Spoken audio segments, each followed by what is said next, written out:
Yang terhormat Imam Besar FBR Kiai Haji Lutfi Hakim MA, yang kami hormati Profesor Dr. Ali Munhanif, Guru Besar UIN Syarif Hidayatullah Jakarta. Yang terhormat Bapak Surya Fandiantara, pengamat dan dosen ekonomi Universitas Muhammadiyah. Yang kami hormati Arif Buyono, politisi sekaligus Ketua Lembaga Pemantau Penanganan COVID-19 dan Pemulihan Ekonomi Nasional. Yang terhormat Ketua Harmoni Nusantara Dodo Ahmad Baidowi beserta jajarannya. Kenaikan BBM sangat dirasa bagi masyarakat, terutama berbagai kalangan. Kenaikan tersebut membuat dampak ekonomi di berbagai sektor, terlebih lagi terkait dengan masyarakat kelas menengah bawah. Hal ini terjadi karena lonjakan anggaran subsidi BBM menjadi 3 kali lipat. Yang terkena dampak kita semua, dan bagaimana nanti harga BBM berkeadilan tersebut dan subsidi tepat sasaran, karena pada kenyataannya subsidi BBM bersubsidi tidak tepat sasaran atau dinikmati oleh orang-orang menengah ke atas. Sebelum kita mulai acara, kita nyanyikan terlebih dahulu lagu Indonesia Raya. Hadirin dimohon berdiri.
Hadirin disilakan duduk kembali.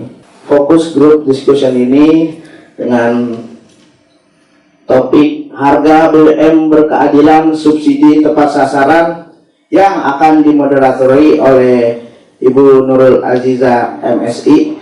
Kepadanya disilakan, dan marilah kita jalani acara ini dan dibuka dengan pembacaan basmalah. Bismillahirrahmanirrahim. Ya, mohon izin berdiri. Bismillahirrahmanirrahim. Assalamualaikum warahmatullahi wabarakatuh. Waalaikumsalam warahmatullahi wabarakatuh. Suatu kehormatan bagi saya, Nurul Azizah, bisa berada di tengah-tengah Anda semua, rekan-rekan mahasiswa, dan terlihat ada narasumber dan tokoh-tokoh yang luar biasa. Nanti kita akan berdiskusi. Harapan saya diskusi ini nanti ini kan momen yang tepat ya, kita bertemu para akademisi-akademisi yang amat luar biasa, yang nanti ketika kita keluar dari pintu ruangan ini, kita akan mulai punya pemikiran baru, apa yang akan kita lakukan, dan apa semangat apa yang bisa kita bawa pulang. Boleh tepuk tangan dulu untuk semuanya. Baik, untuk itu kita mulai saja panggil narasumber kita yang pertama adalah Kiai Haji Lutfi Hakim, Imam Besar Forum Betawi Rembuk atau Wakil Ketua PWNU DKI Jakarta. Boleh teruskan? Silakan Bapak. Dan selanjutnya Bapak Surya Fandiantara SE, SEMAG. Beliau adalah ekonom dari Universitas Muhammadiyah Jakarta.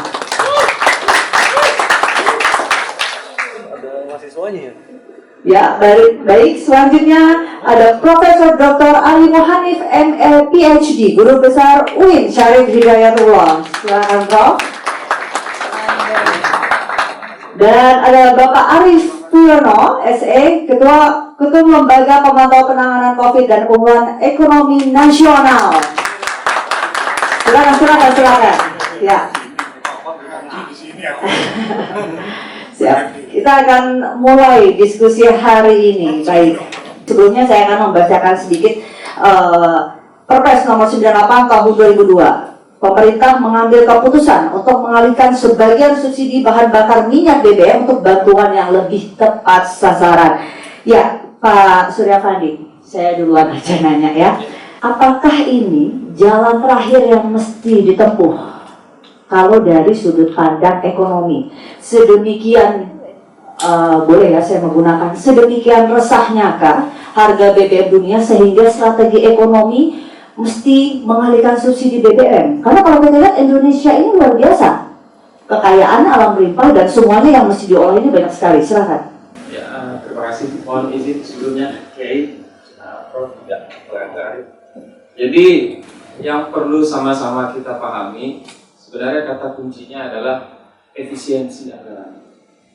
Seperti yang sama-sama kita ketahui, pertumbuhan ekonomi Indonesia pasca terdampak pandemi COVID-19 terkontraksi cukup dalam, mulai dari tahun 2020 lalu.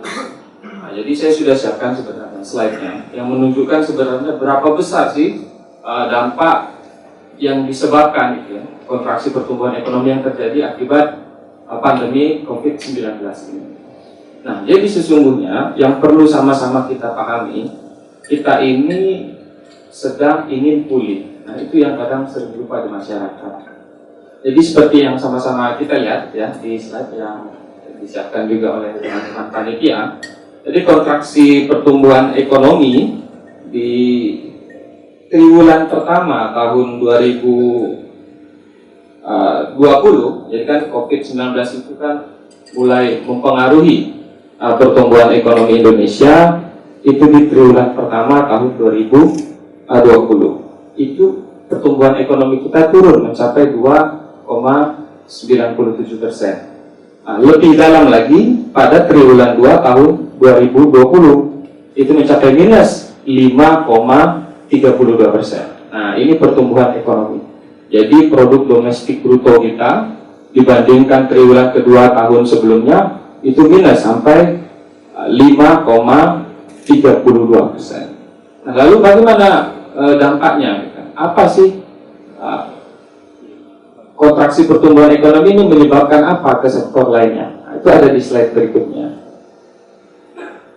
Jadi ternyata kontraksi pertumbuhan ekonomi itu juga menyebabkan pendapatan negara menurun. Nah, itu dulu. Jadi ternyata tidak hanya produk domestik bruto kita, bukan hanya pertumbuhan ekonomi kita yang menurun akibat pandemi ini, tetapi juga pendapatan negara menurun. Jadi harus dipahami dulu nih latar belakang masalahnya gitu ya, kalau untuk adik-adik mahasiswa. Nah, bahkan kalau kita merujuk ke data, itu tahun 2017, ini sebelum pandemi, itu pendapatan negara kita mencapai 1.666 triliun, terus di tahun 2018 meningkat menjadi 1.943,7 triliun, 2019 meningkat lagi menjadi 1.960,6 triliun. Lalu pandemi datang. Apa yang terjadi kemudian? Akhirnya pendapatan negara kita itu menurun drastis menjadi 1.647. Jadi dari 1.666 900 jadi 1.600. Nah, itu dampak pandemi terhadap pendapatan negara kita. Lalu di tahun 2021 kembali membaik nih pendapatan negara, tapi tetap di angka 1.700, nggak nyampe angka 1.900. Nah, di tahun 2022 juga kecenderungannya membaik, mencapai angka 1.800, tapi tetap tidak mampu mengejar pertumbuhan pendapatan negara, gitu kan? Di tahun 2019. Nah, ini data dan ini faktanya. Jadi kita ini sedang sakit, bangsa kita sedang sakit, dan pendapatan negara kita sedang menurun. Ya, baik. Sekarang boleh saya ke Profesor Mohanif. Prof, kalau kita lihat ini tema kita harga BBM berkeadilan. Tadi kita ternyata memang ada dampak ekonomi dari pasca COVID, gitu kan. Tapi kalau berdasarkan teori-teori ekonomi ya, Prof ya, memang pasti kan dulu kan sudah pernah kita mengalami seperti ini, pandemi ya, beberapa tahun lalu itu yang luar biasa, gitu kan. Apakah tidak ada hal-hal yang sebenarnya bisa dijadikan contoh teori ekonominya yang kekinian sehingga bisa diterapkan di saat ini, gitu? Negara saat ini memang dihadapkan pada dilema yang tidak mudah. Pada tingkat itu, kita tidak boleh lagi mengulangi cara-cara Orde Baru ketika minyak dan harga minyak itu dimainkan demikian rupa untuk terus menindaklanjuti bahwa Indonesia cukup kaya. Tapi pada saat itu orang semua tahu bahwa subsidi untuk minyak, artinya untuk menopang harga minyak itu sudah luar biasa. Negara sudah kedodoran. Sehingga yang sekarang terjadi adalah keinginan negara untuk membelokkan subsidi tadi itu, membatasi subsidinya, tapi memperkuat daya beli masyarakat dengan berbagai bentuk affirmative actions gitulah ya, untuk pendidikan, kesehatan, dan mengentaskan kemiskinan. Itu yang paling penting. Yang mendesak tentu saja adalah bantuan tunai. Misalnya dalam sekian bulan orang akan menerima 150.000 per bulan dan seterusnya. Tapi apa yang ingin saya gambarkan adalah bahwa pola-pola subsidi yang dulu bersifat rente, jadi dinikmati hanya orang-orang yang mempunyai mobil, orang-orang yang berkendara di kota-kota, tidak menetes ke bawah ke desa-desa karena tadi itu sifat subsidi yang hanya ingin menindaklanjuti masyarakat bahwa kita cukup kaya. Padahal kalau kita lihat masyarakat daya belinya, tingkat pendidikannya, affordability atau jangkauan untuk mengakses kesehatan itu sangat kecil. Dan itulah sebenarnya pasca demokrasi ada upaya-upaya untuk bisa lebih fair, bersubsidi keadilan, harga minyak yang berkeadilan, tapi pada saat yang sama juga bersubsidi tepat sasaran. Tepat sasaran adalah meningkatkan daya beli masyarakat, daya tahan hidup masyarakat menghadapi berbagai krisis dan gejolak yang pasti terjadi dalam setiap ekonomi. Satu periode tertentu, pandemi lah, perang Ukraina dan seterusnya, itu membuat kita harus punya daya tahan cukup di tingkat masyarakat. Nah, itulah yang saya kira langkah pahit yang harus diterapkan oleh masyarakat kita adalah menaikkan harga minyak, mencabut subsidinya, tetapi mendorong subsidi ke sektor-sektor yang produktif. Nah, di masa depan saya kira memang kita tidak akan mengikuti negara-negara telur, di mana negara dengan sumber daya minyak yang melimpah itu harga minyak seperti free saja. Tapi sekarang seperti Saudi Arabia, Kuwait, Qatar dan sebagainya juga sudah mulai mengecas untuk harga-harga minyak tadi itu dengan harga pasar internasional, dan subsidi betul-betul diperuntukkan untuk memperbarui infrastruktur pendidikan, membangun sumber-sumber ekonomi baru, zona-zona ekonomi baru yang saya kira justru itu lebih produktif. Nah, kecuali kita mau menjadi semacam negara-negara Skandinavia Utara, di mana sosial demokrasi menjadi normal ya, bahwa semuanya free, pendidikan free, Orang kalau di seperti Finlandia, Norwegia, Denmark itu orang berkompetisi pada usia 21 karena sekolah dari kecil sampai universitas free. Jadi orang tidak terbangun untuk berkompetisi. Tapi pada saat yang sama negara yang semacam ini juga tidak akan berdaya ketika menghadapi krisis yang benar-benar hebat. Nah, sebenarnya Indonesia sudah saatnya mendorong tetap menjadikan subsidi sebagai cara untuk menjaga stabilitas dan mendorong daya beli masyarakat, pola hidup masyarakat yang benar. Tetapi subsidinya harus berada dalam jalur tepat sasaran tadi itu. Jangka panjangnya akan kita nikmati lama, pendidikan, kesehatan, infrastruktur dan sebagainya. Tetapi kita paham betul bahwa itu adalah pilihan yang memang tidak bisa ditawar, mengingat gejolak-gejolak agamanya yang tidak bisa dipantau. Lalu kemudian meningkatnya daya hidup, di mana kebutuhan energi atau minyak itu menjadi hal yang paling utama dan akan terus naik terus ini. Terakhir misalnya adalah jangankan kita, Joe Biden saja ketika Muhammad bin Salman memutuskan OPEC Plus untuk mengurangi produksi, dengan sendirinya akan meningkatkan harga minyak. Itu bisa marah, apalagi orang kayak kita, negara Indonesia, Filipina, Malaysia, semuanya akan terkena dampak kenaikan harga minyak. Dan itu berarti bahwa kita harus punya strategi yang pas untuk mendorong subsidi tepat sasaran jangka panjang. Baik, selanjutnya Pak Arif, kalau kita melihat ini kan kita ini sedang memulihkan ekonomi nasional. Kalau saya sih sederhana saja Pak, kalau BLT berarti kan dikasih uang Pak, betul Pak? Iya. Ke masyarakat. Lalu apakah masyarakat tersebut tidak konsumtif? Iya. Nah itu pertama. Lalu kedua, jika bensin diturunkan, apakah dinaikkan? Apakah logistik kita justru juga akan menjadi naik juga sehingga si konsumtif ini pun ikutan naik juga? Berapapun yang dikasih, apakah itu akan mendidik masyarakat? Itu pertanyaan saya Pak. Lalu kedua Pak, UMKM kita apa sedemikian siapnya untuk memulihkan ekonomi masyarakat yang menerima BLT ini? Silakan Pak. Negara kita itu butuh teknologi, butuh industri. Sedangkan negara kita itu belum memproduksi alat-alat industrinya. Masih mahal. Oleh karena itu, biar produk dari industri itu bisa terjangkau oleh rakyat, maka disubsidilah BBM-nya, PLN-nya. Itu loh, Prof, yang saya tahu. Ya. Nah, kalau hari ini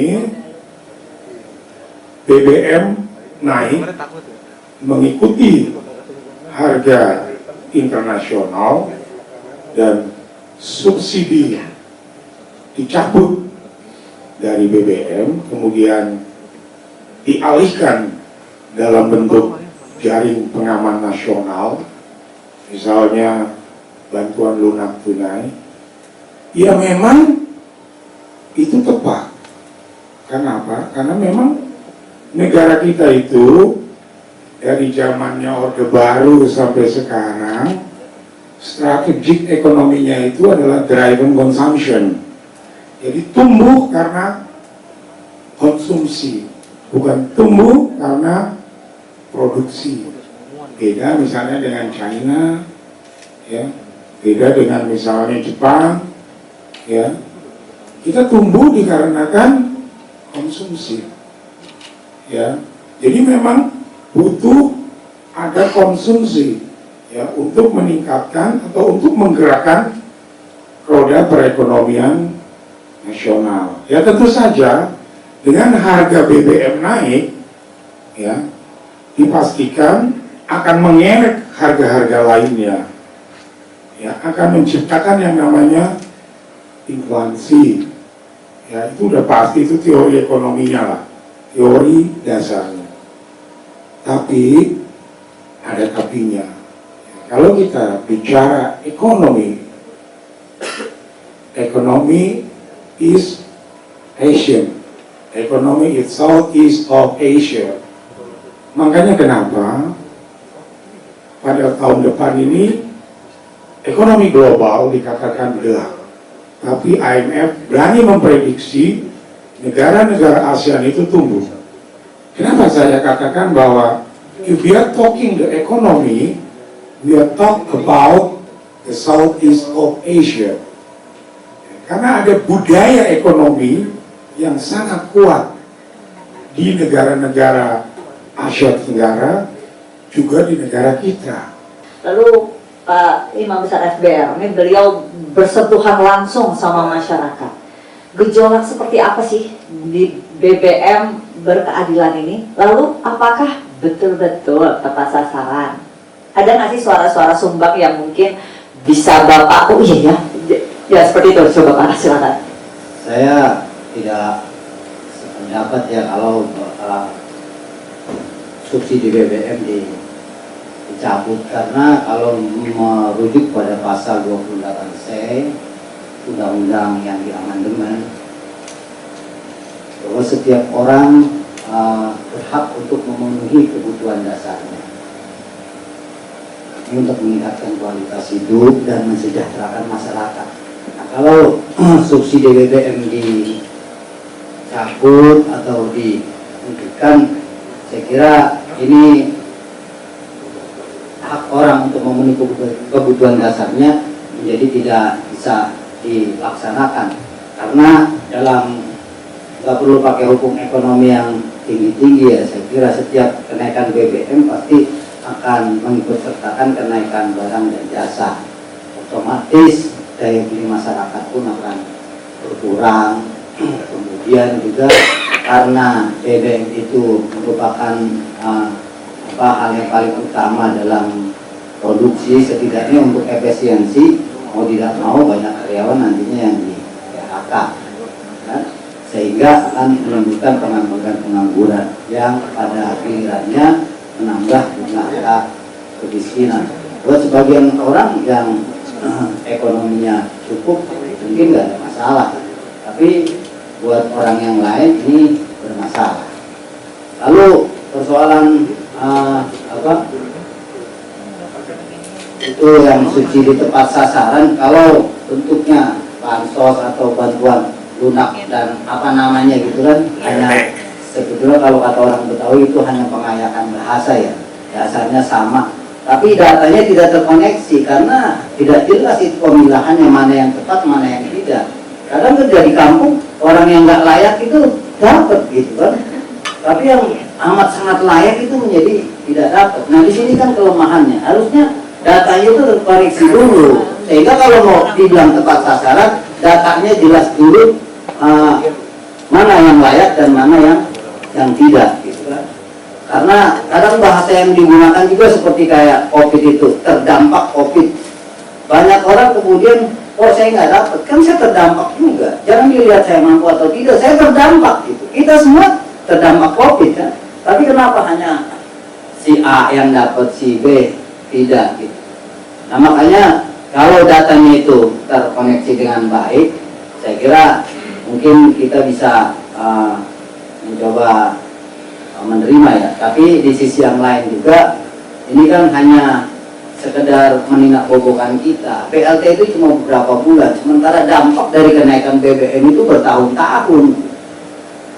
Ya bertahun-tahun. PLT cuma 4 bulanan. Cuma 4 bulan. Setelah 4 bulan kita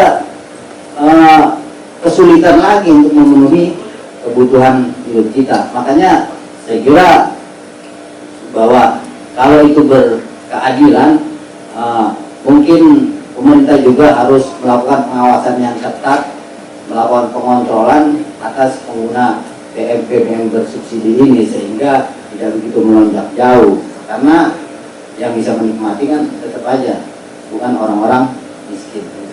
Baik, baik untuk Anda semua mungkin ya.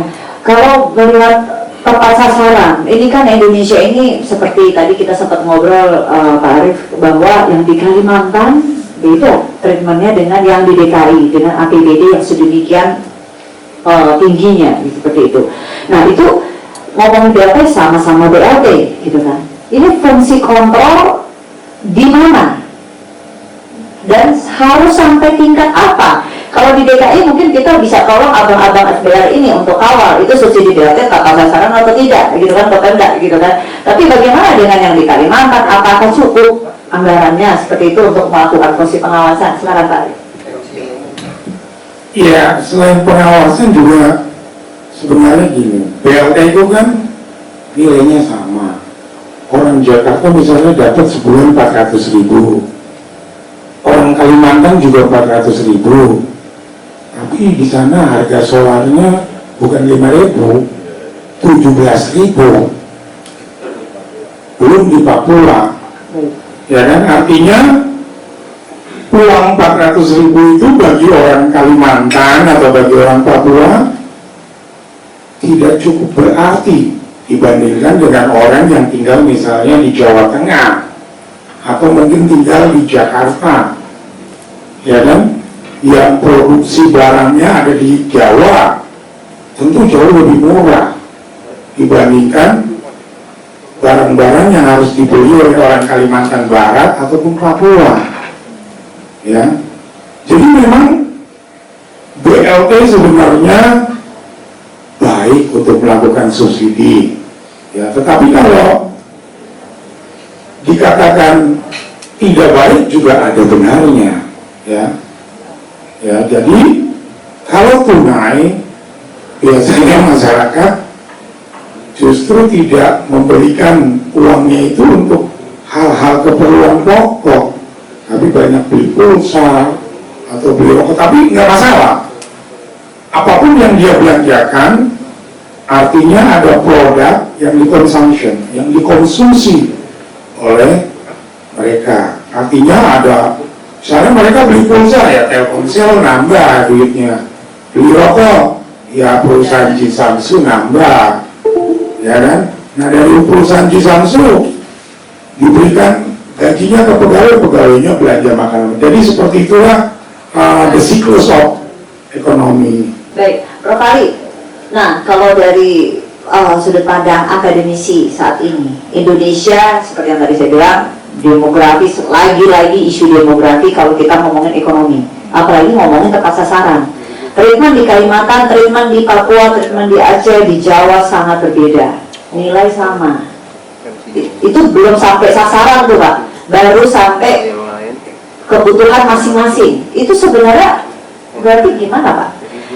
Saya kira terkait dengan pengurangan subsidi BBM, subsidi tadi itu diambil untuk bisa dilakukan pengalihan fungsi dari sekedar menjaga harga minyak untuk tidak terjadi gejolak, menuju pada pembangunan infrastruktur yang benar tadi itu.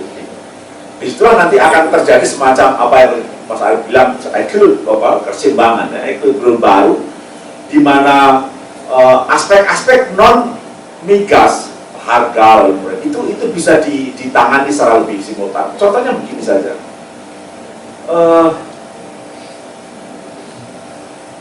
problem masa-masa Orde Baru sejak tahun awal 80-an ya, mulai disadari bahwa kepincangan atau kesenjangan ekonomi adalah akar utama dari kekerasan sosial. Karena itulah ada program yang disebut pengentasan kemiskinan.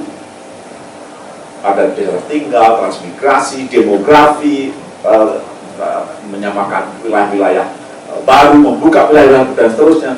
Itu penting dari pengentasan kemiskinan. Tetapi pada saat itu kita tidak punya cukup modal untuk bisa mendorong terjadinya transformasi ekonomi dalam pendapatan masyarakat secara cepat.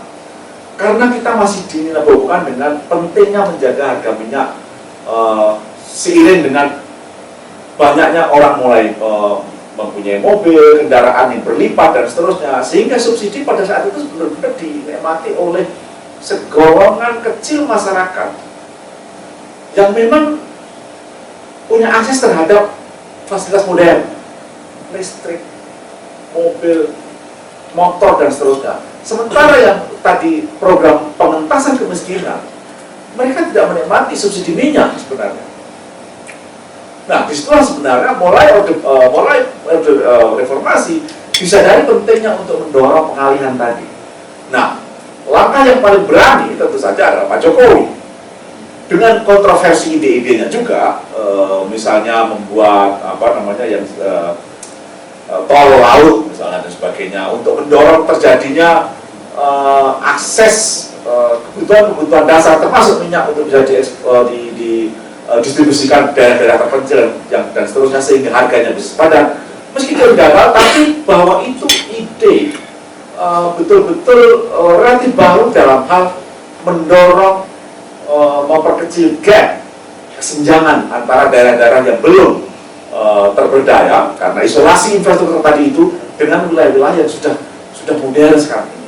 Oh, masyarakat jangan konsumtif aja, jangan jajan aja, beli pulsa aja, produktif dong. Gitu. Itu mesti kayak gimana ya? Dari kepala daerah mungkin terobosan-terobosan ekonomi seperti apa yang harus mereka pikirkan untuk membangkitkan lagi budaya konsumtif ini. BLT ini kan terkesan dikasih harus dibelanjakan.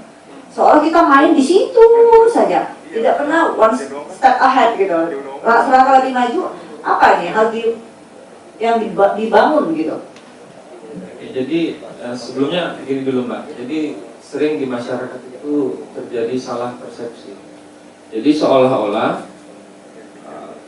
penarikan subsidi BBM itu digantikan dengan BLT. Nah itu salah, itu sudah salah. Kenapa? Karena BLT itu stimulus. Jadi perangsang pertumbuhan ekonomi. Nah, lalu subsidinya ini didefinisikan tepat sasaran itu di mana? Ketika efisiensi anggaran tercipta dan yang tadinya konsentrasi subsidi ini hanya untuk kebutuhan konsumsi menjadi kebutuhan yang cenderung lebih produktif. Karena kunci utama dalam menghadapi dampak ekonomi akibat pandemi COVID-19 itu cuma satu Mbak, yaitu peningkatan produktivitas nasional. Nah, jadi itu dulu. Berarti dua hal yang berbeda ya antara subsidi BBM dengan pemberian BLT. Dua hal yang berbeda. Karena masyarakat seolah-olah jadi duit subsidinya diambil dijadiin BLT gitu kan? Iya. Nah, itu berbeda. Oh. Jadi BLT itu stimulus. Stimulus itu bahasa perangsang untuk daya beli masyarakat. Iya, untuk masyarakat supaya bisa mandiri. Jadi memang fungsinya perangsang saja gitu, stimulus saja gitu. Nah, itu yang kadang salah persepsi. Nah, lalu kemudian di mana tepat sasarannya tadi? Ketika efisiensi anggaran itu terjadi, ketika arah kebijakan fiskal kita, ketika arah kebijakan APBN kita, ketika konsep perekonomian negara kita berkonsentrasi pada peningkatan produktivitas nasional. Oh, masyarakat jangan konsumtif aja, jangan jajan aja, beli pulsa aja, produktif dong. Gitu. Itu mesti kayak gimana ya? Dari kepala daerah mungkin terobosan-terobosan ekonomi seperti apa yang harus mereka pikirkan untuk membangkitkan lagi budaya konsumtif ini. BLT ini kan terkesan dikasih harus dibelanjakan. Soalnya kita main di situ saja, tidak pernah one step ahead gitu. Selangkah lebih maju, apa nih harus dibangun gitu. Oke, jadi sebelumnya gini dulu Mbak. Jadi sering di masyarakat itu terjadi salah persepsi. Jadi seolah-olah penarikan subsidi BBM itu digantikan dengan BLT. Nah itu salah, itu sudah salah. Kenapa? Karena BLT itu stimulus. Nah, jadi perangsang pertumbuhan ekonomi. Nah, lalu subsidinya ini didefinisikan tepat sasaran itu di mana? Ketika efisiensi anggaran tercipta dan yang tadinya konsentrasi subsidi ini hanya untuk kebutuhan konsumsi menjadi kebutuhan yang cenderung lebih produktif. Karena kunci utama dalam menghadapi dampak ekonomi akibat pandemi COVID-19 itu cuma satu Mbak, yaitu peningkatan produktivitas nasional. Nah, jadi itu dulu. Berarti dua hal yang berbeda ya antara subsidi BBM dengan pemberian BLT. Dua hal yang berbeda. Karena masyarakat seolah-olah jadi duit subsidinya diambil dijadiin BLT gitu kan? Iya. Nah itu berbeda. Oh. Jadi BLT itu stimulus. Stimulus itu bahasa perangsang untuk daya beli masyarakat. Iya, untuk masyarakat supaya bisa mandiri. Jadi memang fungsinya perangsang saja gitu, stimulus saja gitu. Nah, itu yang kadang salah persepsi. Nah, lalu kemudian di mana tepat sasarannya tadi? Ketika efisiensi anggaran itu terjadi, ketika arah kebijakan fiskal kita, ketika arah kebijakan APBN kita, ketika konsep perekonomian negara kita kan, berkonsentrasi pada peningkatan produktivitas nasional. Berarti Anda setuju subsidi BBM tidak perlu dicabut lagi, dibiarkan saja seperti itu. Biar Begini. masyarakat fight, siapa kuat dia bertahan. Oh bukan. Bagaimana nih? Begini, nah, kadang kita berasumsi ya, ketika subsidi BBM dicabut masyarakat akan menderita. Nah, itu kan asumsi yang beredar di kebanyakan masyarakat. Nah, pertanyaannya kemudian, apakah dengan adanya subsidi masyarakat akan menjadi sejahtera? Nah, kalau seandainya subsidi tetap ada, tapi kemudian produktivitas menurunnya, percuma juga, gitulah maksudnya. Itu. Nah, tapi kalau BBM-nya mau harganya selangit, tapi produktivitasnya tinggi, gitu loh maksudnya. Pendapatan masyarakat tinggi, ya, iya, gitu loh. Itu cara pandangnya gitu, Baik. Pak, ya. Pak Kiai, kalau dilihat dari SDM ya, masyarakat kita ini sebenarnya masih masalah nggak sih, masih persoalan nggak sih dalam membangun SDM? Kita udah ada satu porsi nomenklatur Menteri Pembangunan SDM gitu kan. Apakah ini bisa menjadi jawaban sebenarnya untuk membangun SDM berkualitas ketika ada pembangunan infrastruktur yang bagus, misalnya BTS seperti itu? Masyarakat kita gimana sih sebenarnya mungkin Pak Kiai lebih paham nih soal psikis masyarakat saat ini, apalagi pasca pandemi. Ibaratnya kalau pandemi itu kan ya, kadang-kadang saya sering dengar tuh bisa makan aja udah bagus gitu kan, udah down nih mental gitu kan, apalagi yang berdagang yang apa. Nah sekarang harus pelan-pelan naik gitu kan. Mungkin Bapak silakan.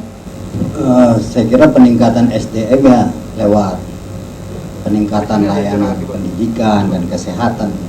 Kalau tadi dikatakan bahwa subsidi BBM itu untuk membangun BTS, membangun gardu listrik, memang nggak ada anggaran gitu selain dari subsidi BBM untuk hal-hal yang semacam itu. Kenapa harus melulu mengandalkan subsidi BBM kan? Toh sepanjang ini juga ketika BBM tinggi itu bisa dibangun BTS kalau memang itu swasta yang bangun gitu kan.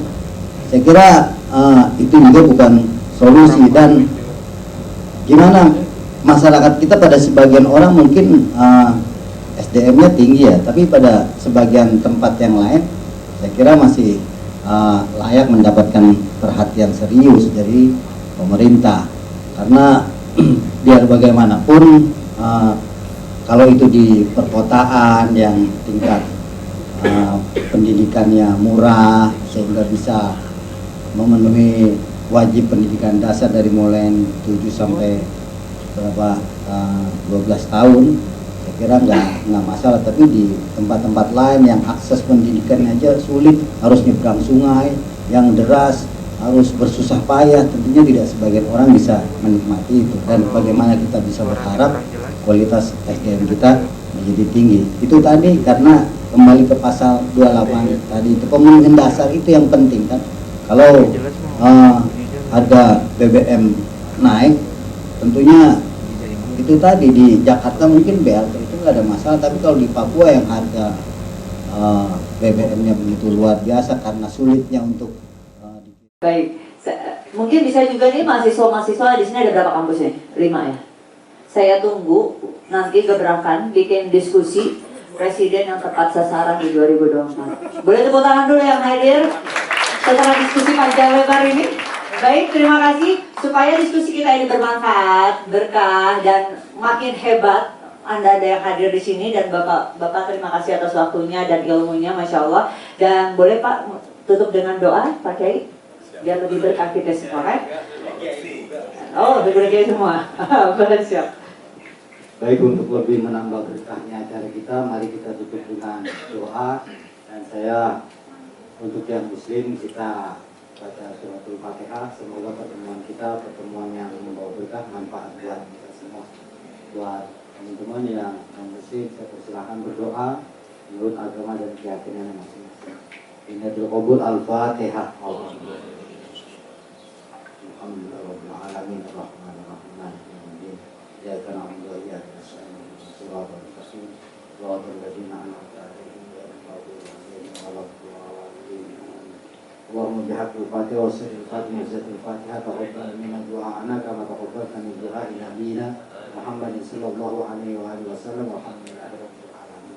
Wassalamualaikum warahmatullahi wabarakatuh. Waalaikumsalam warahmatullahi wabarakatuh. Terima kasih atas kehadirannya. Selanjutnya dilanjutkan dengan acara Ramatama makan. Udah pada makan belum? Belum. Apa mau lanjut? Udah makan? Oke. Terima kasih. Saya Ziza Hamzah pamit undur diri. Mohon maaf jika ada kesalahan. Jika ada diskusi dan diskusi pemikiran hebat lainnya, silakan disampaikan di Harmoni Nusantara. Keren ya caranya. Wabillahi taufiq wal hidayah. Wassalamualaikum warahmatullahi wabarakatuh.